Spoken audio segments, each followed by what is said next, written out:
सिर्फ सीटी बजाओ, ताली पीटो, चीख कर किसी को बुलाओ और मुझे मेरी सजा के हवाले कर दो। अस्सलाम वालेकुम, हंसते रहो वसते रहो। मैं तारक सानी ते तुसी वेख रहे हो मेरा यूट्यूब चैनल रैबर इंटरटेनमेंट प्लस। बड़ी ज़बरदस्त फिल्म लैके तुहाडी खिदमत विच हाज़र हो रहे हैं। उस फिल्म का नाम है दो डाकू। 5 सितंबर 1978 बरोज़ मंगल ईद उल फितर के मौके पर रिलीज़ होने वाली एक रंगीन फिल्म दो डाकू। इस फिल्म का जो टाइटल रोल है अदाकार सुल्तान राई और अदाकार मोहम्मद अली ने अदा किया है। सुल्तान राई ने इस फिल्म के अंदर सुल्ताना डाकू का किरदार अदा किया और मोहम्मद अली ने दारा डाकू का किरदार अदा किया है। दारा डाकू जिहड़ा होंदा है उसदी बीवी होंदी है दीबा, जिसका नाम रहीला होंदा है। औरत बेजुबान होती है, शायद इस यकीन ने तुम्हें एक। और दारा डाकू न सिर्फ एक डाकू होंदा है बल्कि एक मुजाहिद भी होंदा है। वो आज़ादी की जंग लड़ रहा होंदा है, लेकिन ब्रिटिश जिहड़ी गौरमेंट होंदी है उन्होंने डाकू समझदी है जबकि वो मुजाहिद होंदा है।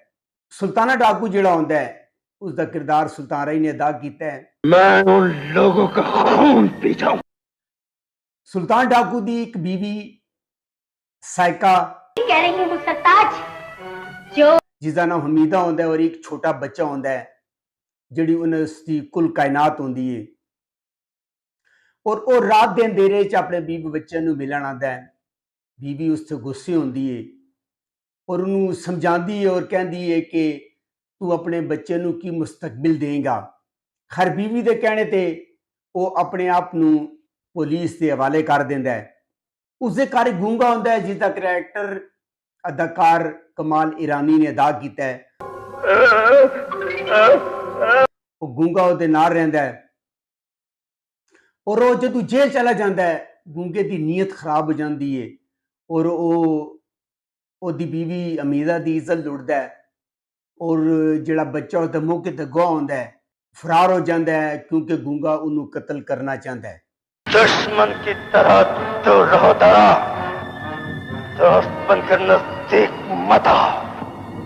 शायद दुश्मन की कैद से तो जदों दारे डाकू नूं पता चलता है कि सुल्तान डाकू ने अपने आप नूं पुलिस के हवाले कर दिता है तो उसका एक साथी होंदा है बदर, जिसका किरदार अदाकार बदर मनीर ने अदा किया है। हिफाजत के लिए हमें बारूद भी चाहिए। ਉਹਨੂੰ ਦੱਸਦਾ ਕਿ ਜਿਹੜਾ ਸੁਲਤਾਨ ਡਾਕੂ ਉਹਦੇ ਕੋਲ ਬਹੁਤ ਦੌਲਤ ਹੈ ਔਰ ਸਾਨੂੰ ਇਹ ਦੌਲਤ ਲੁੱਟਣੀ ਚਾਹੀਦੀ ਹੈ। ਖੈਰ ਜਿਹੜਾ ਦਾਰਾ ਡਾਕੂ ਹੁੰਦਾ ਹੈ ਸਾਥੀਆਂ ਦੇ ਨਾਲ ਜਾਂਦਾ ਹੈ ਔਰ ਜਾ ਕੇ ਉਹਦੇ ਘਰ ਜਦੋਂ ਦਾਖਲ ਹੁੰਦਾ ਹੈ ਤੇ ਉਹਦੀ ਬੀਵੀ ਦੀ ਲਾਸ਼ ਦੇਖਦਾ ਹੈ ਔਰ ਦਾਰਾ ਡਾਕੂ ਜਿਹੜਾ ਹੁੰਦਾ ਹੈ ਉਹ ਉਹਦੇ ਘਰ ਦਾਖਲ ਹੁੰਦਾ ਹੈ, ਉਹਦੀ ਬੀਵੀ ਦੀ ਲਾਸ਼ ਵੇਖ ਕੇ ਹੈਰਾਨ ਰਹਿ ਜਾਂਦਾ ਹੈ ਔਰ ਆਪਣੇ ਸਾਥੀ ਨੂੰ ਕਹਿੰਦਾ ਹੈ ਕਿ ਇਹਨੂੰ ਦਫਨਾ ਦੇ ਔਰ ਭੈਣ ਬੁਲਾ ਕੇ ਉਹਨੂੰ ਦਫਨਾ ਦਿੰਦਾ ਹੈ। गूंगा जेल जाता है और जेल जाके वो सुल्तान नूं दसदा है कि जिहड़ा दारा डाकू है उसने उसदी बीवी की इज्जत लुटी है और उसदे बच्चे नूं कत्ल कर दिता है। ऐ सुन के जिहड़ा दारा होंदा है वो जेल तो फरार हो जाता है और पुलिस मुकाबले जख्मी हो के दारा दे घर पनाह लैंदा है। उसदी बीवी जिहड़ी होंदी है उसदी मदद करदी है। ਉਹਨੂੰ ਪੁੱਛਦਾ कौन है लेकिन वो अपना तारफ नहीं करांदी। वो कहती है तू मैनू अपनी धी समझ ले, अपनी बेटी समझ लै, तू जख्मी से इस वास्ते मैं तेरी मदद की है। खैर वो जाता है और रस्ते जड़ा ना उसकी मुलाकात दारे नाल हो जाती है, लै जाता है। सुल्तान जड़ा होंदा है वो जख्मी होंदा है। खैर दारा उन्होंने अपनी हकीकत नहीं दसदा कि वो दारा डाकू है। सुल्तान दसदा है कि वो दारे डाकू की तलाश च क्योंकि उन्हें उसकी बीवी की इज्जत लुटी हुई है। संगीता ने इस फिल्म के अंदर गुलनार बाई का करैक्टर अदा किया है। औरत की आंख वहां तक आसानी से पहुंच सकती, जिन्हों बदर मनीर चुक के लिया है, लेकिन वो जदों चुक के लिया है वो उन्होंने कोल रहने का फैसला करती है और पेस बदल के उन्होंने कोल रहना शुरू कर देती है।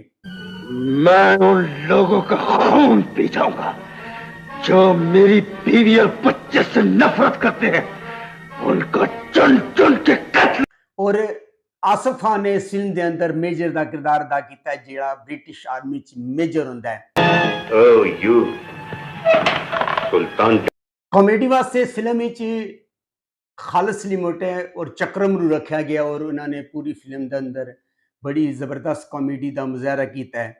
कनेरी तो चूस सकेंगे। अबे और गूंगा जिहड़ा होंदा है वो मुसलसल उस बच्चे की तलाश च होंदा है। उसते काफ़ी दफ़ा ਕਾਤਲਾਨਾ ਹਮਲੇ ਕਰਦਾ ਹੈ ਔਰ ਉਹ ਬੱਚਾ ਜਿਹੜਾ ਨਾ ਉਹ ਬਚ ਜਾਂਦਾ ਹੈ। ਸੁਲਤਾਨ ਜਿਹੜਾ ਹੁੰਦਾ ਹੈ, ਸੁਲਤਾਨ ਡਾਕੂ ਦਾਰੇ ਦੀ ਤਲਾਸ਼ ਹੁੰਦਾ ਹੈ ਔਰ ਉਹ ਪਿੱਛਾ ਕਰਦਾ ਹੈ ਔਰ ਉਹ ਜਾਂਦਾ ਹੈ ਔਰ ਜਾ ਕੇ ਕਾਫੀ ਸਾਰੇ ਲੋਕਾਂ ਕੋਲੋਂ ਦਾਰੇ ਦੇ ਬਾਰੇ ਮਾਲੂਮਾਤ ਹਾਸਲ ਕਰਦਾ ਹੈ, ਦਾਰੇ ਦੇ ਠਿਕਾਣੇ ਦਾ ਪਤਾ ਹਾਸਲ ਕਰਦਾ ਹੈ ਜਿਹੜਾ ਕੋਈ ਉਸ ਨੂੰ ਨਹੀਂ ਦੱਸਦਾ। ਉਸ ਦੀ ਬਦਰ ਦੇ ਨਾਲ ਲੜਾਈ ਹੋ ਜਾਂਦੀ ਹੈ ਜਦੋਂ ਉਹ ਕਹਿੰਦਾ ਦਾਰੇ ਡਾਕੂ ਨੂੰ ਉਹ ਤਲਾਸ਼ ਕਰੇਗਾ, ਉਹ ਤਲਾਸ਼ ਕਰਕੇ ਉਹਦੀ ਧੀ ਜਾਂ ਉਹਦੀ ਭੈਣ ਦੀ ਇੱਜ਼ਤ ਲੁੱਟੇਗਾ। ਇਹ ਸੁਣ ਕੇ ਬਦਰ ਨੂੰ ਗੁੱਸਾ ਆ ਜਾਂਦਾ ਹੈ, ਉਹਨਾਂ ਦੀ ਆਪਸ ਵਿੱਚ ਲੜਾਈ ਹੋ ਜਾਂਦੀ ਹੈ। ਇਸ ਦੌਰਾਨ ਸੁਲਤਾਨ ਨੂੰ ਪਤਾ ਚੱਲ ਜਾਂਦਾ ਹੈ ਕਿ ਜਿਸ ਬੰਦੇ ਦੇ ਕੋਲ ਉਸਨੇ ਪਨਾਹ ਲੀਤੀ ਹੋਈ ਹੈ ਉਹੀ ਦਾਰਾ ਡਾਕੂ ਹੈ। ਹਰ ਉਸ ਕੋਲ ਹਿਸਾਬ ਪੁੱਛਦਾ ਹੈ। ਇਧਰ ਜਿਹੜਾ ਗੂੰਗਾ ਹੁੰਦਾ ਹੈ, ਗੂੰਗਾ ਜਿਹੜਾ ਹੁੰਦਾ ਉਹ ਪਿੱਛਾ ਕਰਦਾ ਉਸ ਬੱਚੇ ਦਾ। ਬੱਚਾ ਜਿਹੜਾ ਹੁੰਦਾ ਗੂੰਗੇ ਕੋਲ ਜਾਨ ਬਚਾ ਕੇ ਨੱਸਦਾ ਹੈ ਔਰ ਅੰਗਰੇਜ਼ਾਂ ਦੇ ਟਾਏ ਚੜ ਜਾਂਦਾ ਹੈ। ਇਧਰ ਨੂੰ ਹੁੰਦਾ ਸੁਲਤਾਨ ਜੇਲ੍ਹ ਚਲਾ ਜਾਂਦਾ ਹੈ, ਸੁਲਤਾਨ ਗ੍ਰਿਫਤਾਰ ਹੋ ਜਾਂਦਾ ਹੈ ਔਰ ਜਿਹੜਾ ਮੇਜਰ ਹੁੰਦਾ ਹੈ ਆਸਫ ਖਾਨ ਉਹਨੂੰ ਉੱਥੋਂ ਰਿਹਾ ਕਰਦਾ ਹੈ ਔਰ ਚਾਲ ਚੱਲਦਾ ਹੈ ਕਿ ਉਹਦਾ ਪਿੱਛਾ ਕਰਕੇ ਉਹ ਦਾਰਾ ਡਾਕੂ ਤੱਕ ਪਹੁੰਚਣਾ ਚਾਹੁੰਦਾ ਹੈ। ਔਰ ਉਹ ਸੁਲਤਾਨ ਜਦੋਂ ਉਹਦੇ ਠਿਕਾਣੇ ਤੇ ਜਾਂਦਾ ਹੈ ਤੇ ਉਹਨਾਂ ਦੀ ਆਪਸੀ ਬਹਿਸ ਹੁੰਦੀ ਹੈ। ਉਹ ਕਹਿੰਦਾ ਕਿ ਤੂੰ ਮੇਰੀ ਬੀਵੀ ਦਾ ਕਾਤਲ ਹੈ, ਜਦ ਕਿ ਉਹ ਕਹਿੰਦਾ ਹੈ ਕਿ ਨਹੀਂ, ਨਾ ਮੈਂ ਤੇਰੀ ਬੀਵੀ ਦਾ ਕਾਤਲ ਹਾਂ ਬਲਕਿ ਤੇਰਾ ਜਿਹੜਾ ਬੱਚਾ ਉਹ ਮੇਰੇ ਕੋਲ ਹੈ।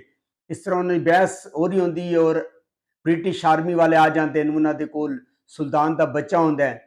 ਉਹਨੂੰ ਵੇਖ ਕੇ ਦਾਰਾ ਕਹਿੰਦਾ ਕਿ ਦੇਖ ਤੇਰਾ ਬੱਚਾ ਜ਼ਿੰਦਾ ਹੈ। ਆਰਮੀ ਫੌਜ ਹੁੰਦੀ ਹੈ, ਉਹਨਾਂ ਤੇ ਹਮਲਾ ਕਰ ਦਿੰਦੀ ਹੈ ਔਰ ਇਸ ਹਮਲੇ ਦੇ ਦੌਰਾਨ ਜਦੋਂ ਸੁਲਤਾਨ ਬੱਚੇ ਕੋਲ ਪਹੁੰਚਦਾ ਹੈ ਤੇ ਬੱਚਾ ਉਹਨੂੰ ਦੱਸਦਾ ਹੈ ਕਿ ਜਿਹੜਾ ਗੂੰਗਾ ਹੈ ਉਸਨੇ ਉਸਦੀ ਮਾਂ ਦੀ ਇੱਜ਼ਤ ਲੁੱਟੀ ਹੈ। ਉਸ ਵਕਤ ਜਿਹੜਾ ਸੁਲਤਾਨ ਹੁੰਦਾ ਹੈ ਉਹਨੂੰ ਹਕੀਕਤ ਪਤਾ ਚੱਲਦੀ ਹੈ ਔਰ ਉਹ ਗੂੰਗੇ ਨੂੰ ਮਾਰ ਦਿੰਦਾ ਹੈ ਔਰ ਖੁਦ ਵੀ ਬ੍ਰਿਟਿਸ਼ ਦੀ ਗੋਲੀਆਂ ਨਾਲ ਹਲਾਕ ਹੋ ਜਾਂਦਾ ਹੈ। ਔਰ ਆਸਫ ਖਾਨ ਨੇ ਇਸ ਫਿਲਮ ਦੇ ਬੜਾ ਅੱਛਾ ਕੰਮ ਕੀਤਾ ਹੈ, ਮੁਹੰਮਦ ਅਲੀ ਨੇ ਬੜਾ ਅੱਛਾ ਕੰਮ ਕੀਤਾ ਹੈ ਔਰ ਦੀਬਾ ਦਾ ਘੱਟ ਕੰਮ ਹੈ ਲੇਕਿਨ ਬਹੁਤ ਅੱਛਾ ਹੈ। ਇਹ ਫਿਲਮ YouTube ਤੇ ਮੌਜੂਦ ਹੈ, ਤੁਸੀਂ ਜਾ ਕੇ ਵੇਖ ਸਕਦੇ ਹੋ। ਅਗਰ ਤੁਹਾਨੂੰ ਮੇਰੀ ਮਾਲੂਮਾਤ ਅੱਛੀ ਲੱਗੀ ਹੋਵੇ ਮੇਰੇ ਚੈਨਲ ਨੂੰ ਲਾਈਕ ਕਰੋ, ਸਬਸਕ੍ਰਾਈਬ ਕਰੋ ਤੇ ਸ਼ੇਅਰ ਕਰੋ ਤੇ ਨੈਕਸਟ ਵੀਡੀਓ ਤੱਕ ਰੱਬ ਰਾਖਾ।